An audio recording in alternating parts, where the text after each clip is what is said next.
உஷா, அதான் அந்த ஆட்கள் இருந்து தப்பிச்சு ஓடி வந்துட்டல. அப்புறம் எதுக்கிட்டி இன்னும் கையும் காயும் அப்படியே வச்சுட்டு நிக்க? வேற விளங்காம போயிட போது, கீழே போடு.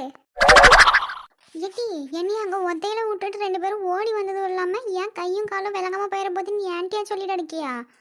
உங்களுக்காண்டி மாங்காய் பறிக்க போட்டு குனிஞ்சு நின்னதும் இல்லாமல் இவ்வளோ பேச்சு வாங்க வேண்டி கிடைக்கு எனக்கு.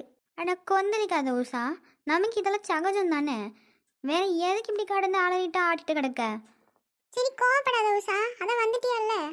நல்லா சேர்க்காமா 3 பேரும் மும்மூர்த்திகள் மாதிரி. இதுக்கு 3 மூதியவியல் போல இருக்கு. என்ன லட்சு, ஏதோ மூதியவியல்னு சொன்ன மட்டுக்கு இருக்கு. ஆனால் அதை விடுங்கட்டி. ஏக்கா, இதுதான் உங்கள் தோட்டமா? நாங்கள் அங்கே போய் நின்றுட்டு ஒரு மரத்தை சுற்றி திண்ணியை கட்டி வச்சுட்டு ஒரு 4 மரத்தை பார்த்துட்டு அதையே அம்பட்டு பெரிய தோப்புன்னு சொல்லிட்டு இருந்தோம். இங்கேருந்து எங்கன்னா ஒரு 100 ஏக்கருக்கு இருக்கும் போல இருக்கே உங்கள் மாந்தோப்பு. ஆமாம், 100 ஏக்கருக்கு தான் இருக்கும். வேலை கிடையாது உனக்கு. இதுக்கே இன்னும் கடனை கட்டி முடிக்கல. நான் 100 ஏக்கருக்கு மாந்தோப்பு போட்டு வச்சிருக்கேன் அவளாம். உடனே ஒரு உருட்டிடும் நம்ம லட்சு. சொன்னா எங்க கண்ணு வச்சிட போறா அவன்ட்டு. எட்டி, உங்களை மாங்காய் பறிக்க போட நான் கூப்பிட்டேனா? நீங்களா வாரேன்னு சொன்னீங்க, வந்து மாங்காய் பறிக்கையும் போடலை.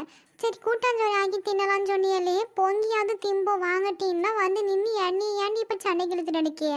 ஐயா ஆமாங்க்கா, நாங்கள் எல்லாத்தையும் கொண்டு வந்து எங்கள் ஸ்கூட்டிலே வச்சுட்டு வந்துவிட்டோம். ஆமாம், எங்கே பொங்க வைக்க போகிறோம்? இங்கே தோப்புக்குள்ளாரையும் வச்சுக்கிடலாம் நம்ம லட்சுமி சொன்னாவம்மா. நீங்கள் போய் எல்லாத்தையும் எடுத்துகிட்டு வாங்க, நாங்கள் அங்கே போய் எல்லாத்தையும் ரெடி பண்ணி வைக்கோம். சரிக்கா ஆட்டும். ஏன் மூதேவியாளா, இப்பயாவது தொலைஞ்சு போகாமல் ஒழுங்கா வந்து சேருவேன். என்ன லட்சு, எங்களே புகழ்ந்து தள்ளிட்டே அடிக்கிய? அதெல்லாம் நாங்கள் பத்திரமா வந்து சேர்ந்துருவோம். ஒரு நாள் மாங்காய் பறிக்கிட்டு வரேன், வேற பகலுக்கு திங்கலாம். என்னமோ பண்ணி தொலை. அட இங்கே பார்த்தியாலக்கா, என்ன பெருசாக இருக்கு இந்த மாம்பழம். அந்த தோப்பில் இருந்ததை விட இங்கே இருக்கிறது நல்லா இருக்க மாட்டேங்குதுக்கா. ஆமா உஷா, பார்க்கும்போதே தெரியுது மாம்பழம் நல்லா செங்காயா எடுக்க பார்த்துங்க. நல்ல உப்பு காரம்லாம் போட்டு தின்னா செம்மையாக இருக்கும்.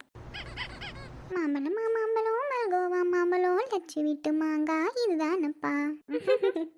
அழகா பறிச்சு அதை நான் அப்படியே திங்க போறேன். ஆனா உப்பும் மிளகும் போட்டு தின்னா சூப்பரா இருக்கும் பாரு.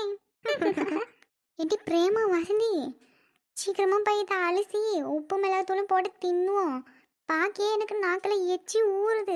பார்க்கும்போதே தெரியுதே இல்லை, நாக்கே நாட்டியம் மாட்டிட்டு கிடக்கு உனக்கு. ஆனால் ஆமாட்டி, வெரசா வாங்க போவோம். இவன் என்ன ஆட்டம் ஆடிட்டு